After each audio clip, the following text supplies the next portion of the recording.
No matter who you are or what you want, success takes time and planning. But that's okay. We're used to it, right? We plan weddings and graduations. We plan births and funerals. We make diet plans, workout plans, study plans, retirement plans, and vacation plans. We plan because we innately understand that there are benefits to be gained by working through the process, by thinking through each step, like when they show an Olympic gymnast or downhill skier warming up. They close their eyes and they imagine every element of their routine. It's what the best do to give themselves the best chance of winning. Of course, you do have a choice to do nothing, but be warned, no decision is a decision. Doing nothing is a decision. A decision to select the do-nothing plan, to surrender to fate and let the chips fall where they may. Strategy is a special kind of plan. It's a plan about creating a new tomorrow, a plan to change the way things are, to build something better. A strategy is a promise, a vision of tomorrow along with the directions on how to get there.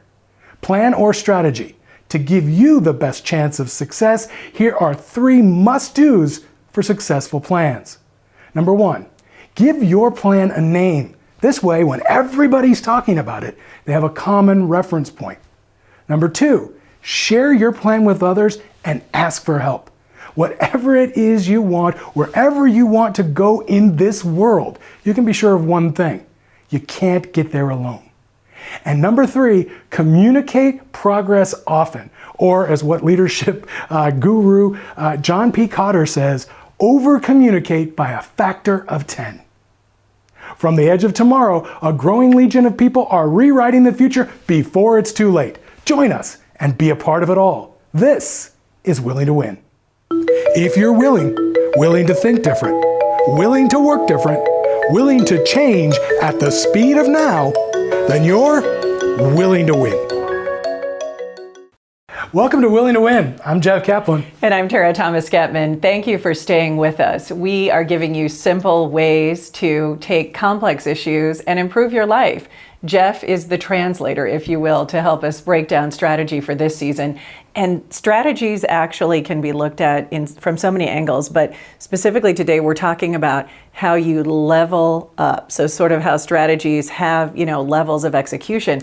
Let's review. You mentioned some of the best practices in a previous episode. So let's just review a couple of the basics, right? Okay. So first of all, there's strategy and plan, right? And for this episode and for this season, we're actually using those interchangeably. But I want to make sure everybody realizes the difference between a strategy and plan is that a strategy is really about tomorrow and about the creation of an entire vision. And usually there are many plans that go underneath that to bring that off. But for this conversation, we're going to consider them the same because essentially underneath the best practices are essentially the same. Number 1, whatever your strategy, whatever your plan, you want to give it a name. Why? Because if it is exciting, if other people are excited about it and they want to help garner support for you for executing your plan, they're going to need to reference it in some way. So give it a name. The second thing is when you have that plan, when you have that strategy, that vision, you want to make sure and share that with people. Share the excitement, share the passion, whatever that is, whatever energy you have that's going to make you want to do this or execute this strategy, you want to share it with others and ask for help. Because one thing is absolutely, positively for sure in this life, whatever you want to achieve, you're not going to get there alone. And then finally, you want to make sure to communicate periodically the progress of the plan to everybody that has an interest, any stakeholder in the plan. Why? Because when you finally do get to the end and you've succeeded, it's not going to be exactly as you imagine. It's going to be a little bit different, and everybody should know why, and they should be excited to celebrate the victory that you did have. Without knowing that, right, and having that gap, I supported this plan, and now this other thing happened, which is slightly different, and I don't know what happened in the middle. If that happens, you may not get their support. So this way, when you get to the end and everybody celebrates the end of the strategy, the achievement of the strategy, they'll be able to celebrate too because they'll feel like they were a part of it all the way along the way. Great way to break it down. I thought of a way that might sort of crystallize it using our reference to the crystal ball. Willing to win crystal ball in the future. As Jeff peers into our future. A way that might be understandable to you. If you're somebody who, goes to work and maybe a boss says, hey, we've got this new strategy, and perhaps it lands in a notebook or goes on the wall and no one ever does anything about it. That's, stereotypically what can happen when a company isn't connecting the dots in the way that you described. So a plan might be, I'm going to go to the grocery store after work. A strategy or components of that plan, as Jeff described, would involve the different steps or the levels. Perhaps if you're on a keto diet, that means you're going to have to be really strategic about the items that you can buy. You aren't just going to blindly fill your cart. And so I think what we forget is we're all executing strategy all the time. And you had a great way to explain the levels when it comes to the fitness plans and the weight loss, all of the above that many of us adopt every year around New Year's. Yeah, and so, when you think about structuring your plan, just know that the name you've given it and a short description is all that a lot of people will ever know about that plan, right? That's all they need to know. So you've got to be ready to have that. And it goes back to the very beginning where we said, hey, what are your goals in life? Do you have a plan? Do you have an elevator speech, for yourself and what you want to achieve? You need to have sort of that elevator speech for your plan for those people that you need support from but aren't active, each day. And then the next level down is you need to be able to create an understanding of what's missing from your plan, because you're not going to wake up and suddenly know, oh, I've got this vision for the future and everything about it is already worked out. No, part of the planning process is to include others and get them engaged. So for example, if you were thinking about doing a fitness plan, you need to determine the type of activity. Are you going to run? Are you going to walk? Are you going to do yoga, lift weights? I mean, those are your options, right? Where are you going to do this, right? And then what's a trackable goal that makes sense? Now, there was a time in my life when I used to do triathlons and I sort of lived at the gym. And if I were to get back into the fitness life now at this more advanced age, shall we say, of men of a certain age, I would have different goals, right? Because they would be appropriate to. So you got to figure out which goals are appropriate to the situation and are going to make it work. The same thing is true if you're doing a diet plan. Are you going to do, keto, or are you going to, do paleo, or are you going to do any of the other diets that are out there? Where are you going to get that? What's the source of the food you're going to get? Because if you start to eat healthy and fresh, you may have to go to a different kind of grocery store, right? So these are the things that you really need to start thinking about. You need to level your plan, have just the top level information for people that are going to be, on the periphery, but you need support for. And then to go deeper, you need to open up the planning process to a large group of folks, bring them in and go through the questions that help fill out how we're going to get there, right? So you have a vision, then the planning process is determining what are the directions. How are we going to get there? By doing that, the people that participate become part of the plan and they get ownership of that plan because they've made decisions in that plan, and all of a sudden you're going to have a much higher level of support, and mathematically you'll have a much better chance of being successful in executing your plan. For decades, you have been a part of working with companies and sort of coming in and peering behind the curtain and seeing what's going on behind the scenes. What are your thoughts? Like, who's doing things well? Not necessarily naming names, but what have you seen in terms of strategy and how the best leaders are executing it worldwide when you think about all the companies you've touched globally? Well, I'll tell you, even the best leaders in the world right now are really having a hard time. They're struggling because the amount of change that needs to happen far exceeds most organizations' tolerance to change. We need to have smaller organizations that are far more nimble. We need to bring in outside experts to deal with problems that come out of nowhere and go away just as quickly once they're solved. So there's that whole, mechanism. But there are a few organizations that are already set up for that. And although I won't level criticism for anybody publicly, I will praise one organization publicly because I just think they're amazing. All my work with Procter & Gamble shows that this is an organization that wants to do good, that wants to treat their people well, that wants to have, a family kind of relationship and really operates, many autonomous billion-dollar businesses all together in one family. That's a great approach, and I think that's a company that was certainly ahead of its time. You had a chance to work with a woman that we were able to get some FaceTime with and interview. Her name is Susan Peters. Before we hear from her, what is it about her that was so memorable that you said, hey, this is somebody we need, whose voice we need to add to this broadcast and this topic? Yeah, actually, I worked with Susan in the very beginning of my career consulting with large organizations. We go in and we work with executive leadership teams and help them either craft plans or execute strategies, create communications, and really, show them how to get things done in organizations. Because, in the cycle from vision to value, from an idea to an outcome, the least valuable part of that, believe it or not, is the idea. Because there are tons and tons of ideas everywhere. There are very few well-executed ideas that, produce outcomes. So in talking to her about how we were going to set up the day, how we were going to set up the intervention we had planned with the executive leadership team of the company that she was with, she said, Jeff, the one thing you have to remember is we have to keep this practical and tactical, right? It's all about execution. And I never forgot that. So anytime I hear practical and tactical, I think of Susan Peters, and I'm so glad we were able to reconnect with her. It's great advice, and let's hear some really great insight from Susan Peters, who we had a chance to catch up with. She is doing executive leadership coaching on a level that you'll find very interesting. I started out studying science, but then didn't end up working in that field. I started out working in a position in counseling, and then I moved into recruiting and then put those two sort of core skill sets together to become an HR manager. And then went back for some additional education and focused in the learning and development space. And have been working, leading teams, doing learning and development, organizational development, leadership development for probably the last 28 years, I would say. Most of that has been in financial services, commercial banking, wealth management, and insurance. So a lot of sort of big corporate America, core learning team experience.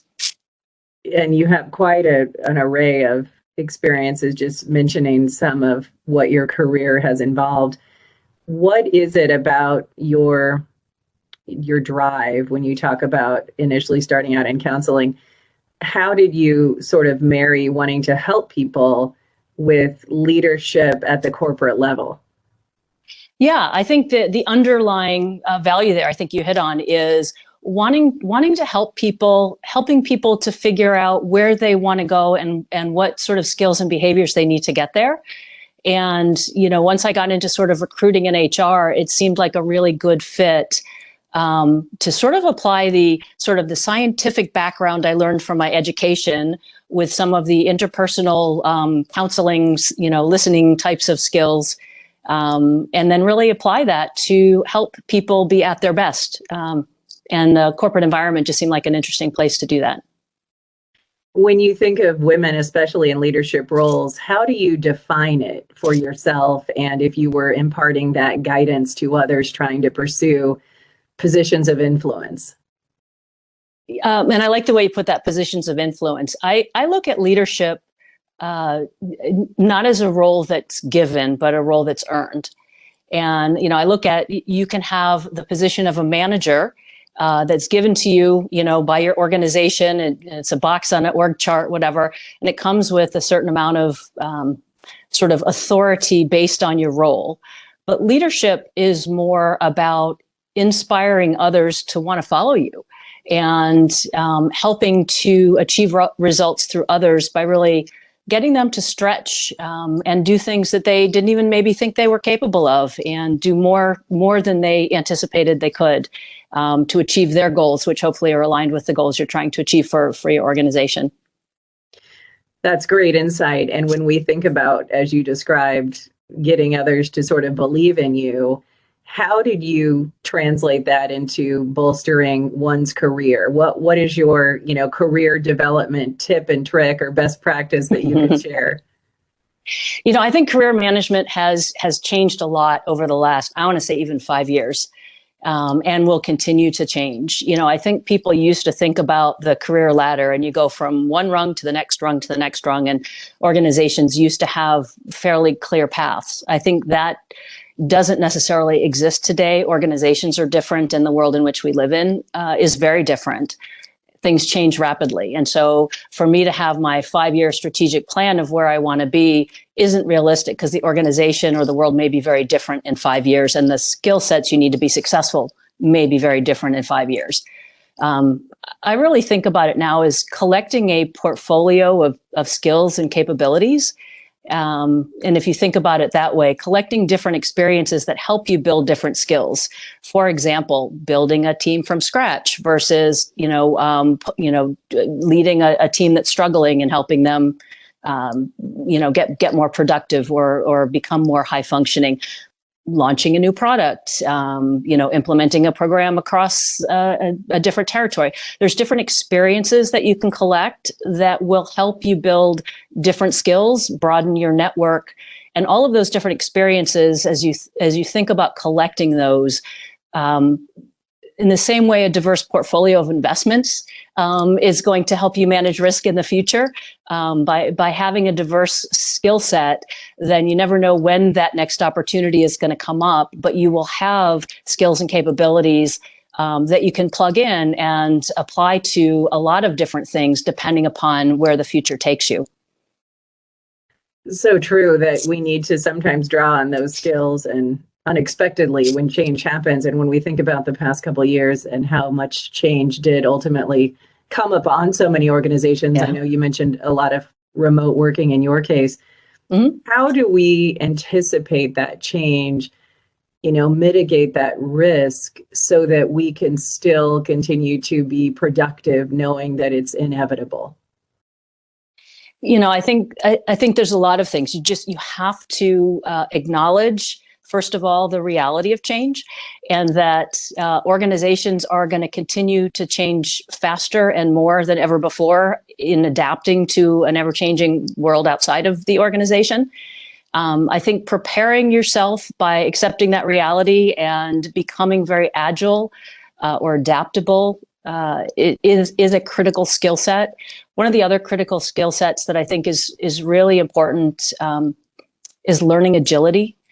I think focusing on your transferable skill set that will help you, that you can take from one role, one company to another, and having that learning agility that whenever you get into a new role or a new company, there's a lot to learn. And so the quicker you can learn things and have sort of discipline around how you go about learning things to get up to speed quickly will certainly help you manage through the change, whether it's changing roles in your own company or changing companies into a new role in a new place.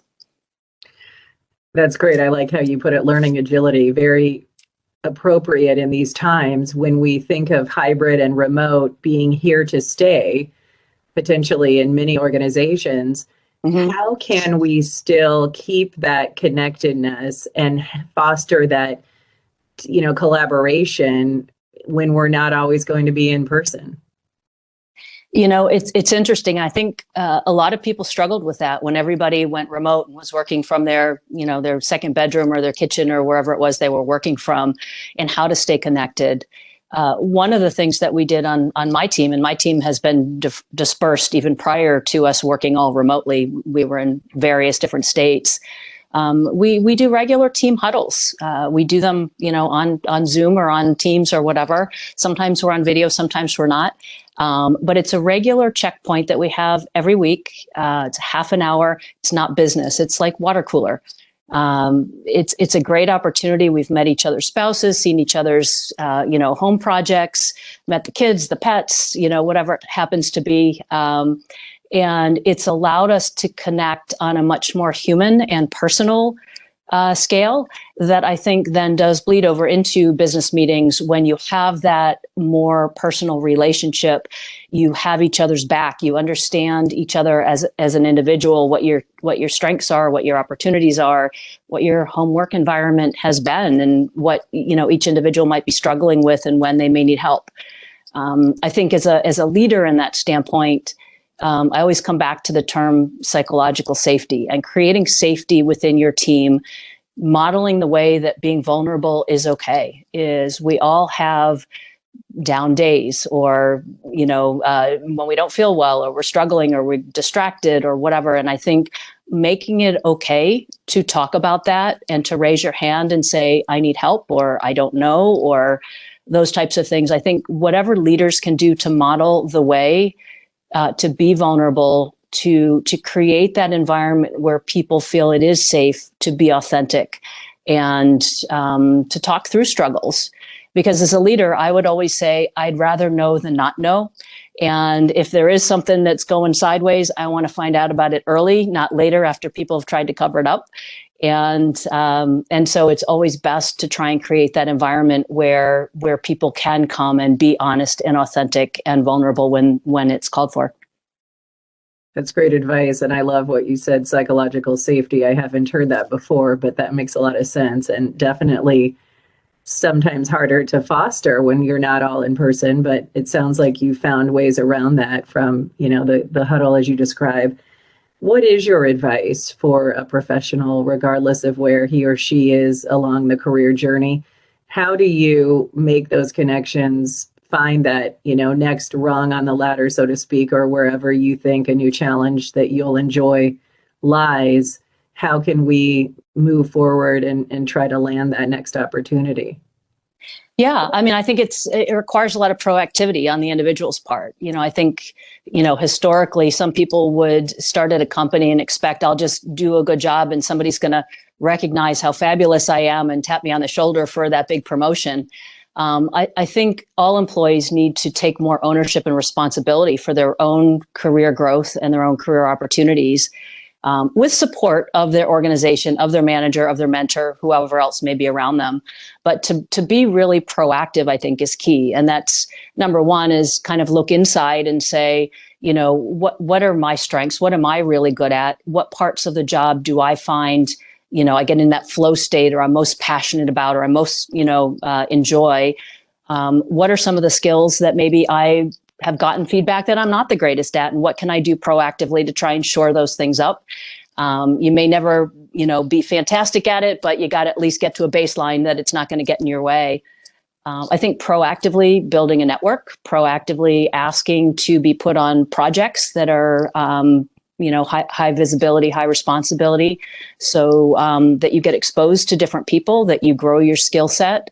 And then I think from an internal standpoint, most companies have internal websites where they've got, different postings and so forth, that you can set up alerts that, hey, if any job at this level or with this particular, looking for this particular skill set comes open, flag me, alert me, and so forth. But I think it's really up to the individual to get clarity around where they want to go, and get clarity around what are the skill sets that are going to be required there, and start working towards those.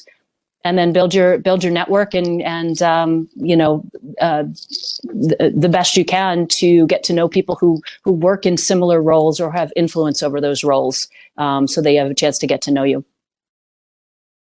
So true that you really can't be complacent, especially working from a hybrid or remote standpoint, or pursuing opportunities in companies that, have people all over the map, not just in one home office. It's critical that you can still network in more creative ways than, the traditional, everyone went to the same location job experience.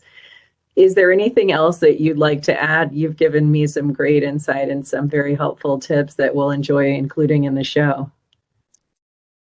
Yeah, I think, the one thing that I have found in my career is that when things are changing, whether it's a restructure, a reorganization, a merger, all of those types of things that when you stick with a company long enough, you find yourself in the middle of at some point.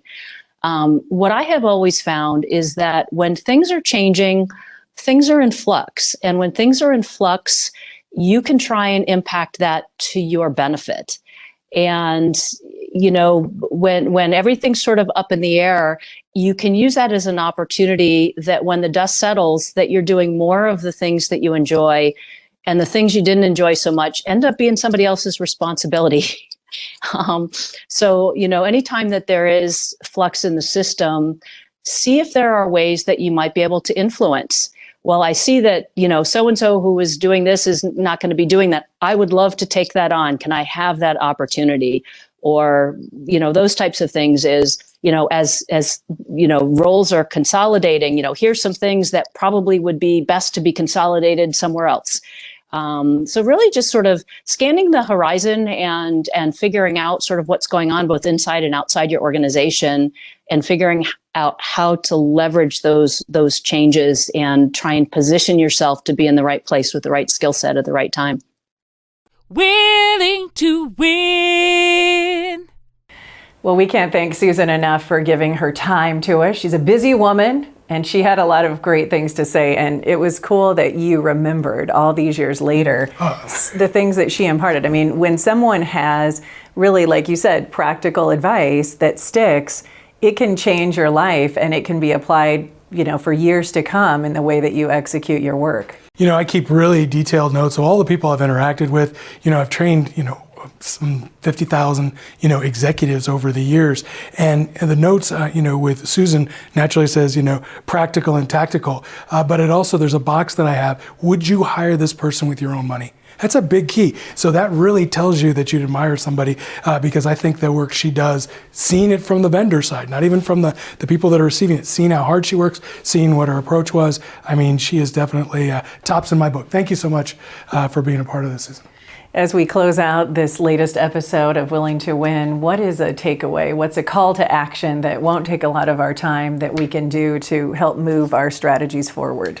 Well, this week, we want you to write down a strategy. Think of something that you want to do in the future, something that doesn't exist today that you want to create. And then underneath that, go ahead and write down the 3 things that have to happen to make that happen. These are your projects. You have a strategy, then you have your individual projects. If you've done it right, then completing those 3 projects means your strategy will be complete. So what's your strategy? What are the 3 things that you have to do to make that happen? And then underneath that, enter all the details. Under each project, enter all the details. Who, what, where, when, how much, why. And go ahead and fill those out. And then go ahead, plan your work, right? You have a strategy, plan your work, and then do the last part, work your plan.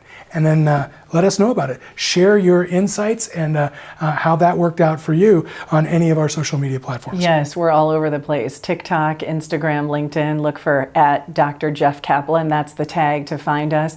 Or you can go to our website, willingtowin.org, willing2win.org, to watch this episode and more. Last time in this season, we talked about a strategy plan, something that you can do every day and actually put down on paper to help make it stick. We also, in this episode, reviewed how strategy can be intricate in terms of the levels that one can engage in to execute it. And tell us what's coming for the next episode as we close out this season. Well, the next episode is really taking strategy to the next level as we go into... The big lie, right? I was lying to you when I said I didn't know what the topic's about. No, as we go into the big lie, we're going to examine, really the nature of truth and how it relates, and also understand that there are people out there that have mechanical ways, known ways. They're called fallacies of reasoning that are actually designed to help you digest a lie and to think it's the truth. We're going to expose some of those and give you those keys for you to use to defend yourself and your plans. Yes, so don't miss Willing to Win. We'll see you soon. Thanks for joining us. These episodes are the first reports filed from the front lines of change, where a growing legion of individuals and organizations are discovering what it takes to win and stay winning in a world defined by change and driven by interconnected human networks. Willing to Win is produced by Lift Productions. Guests on the program are not compensated, nor is their appearance representative of the Willing to Win views. Willing to Win does not necessarily endorse any people, products, or services.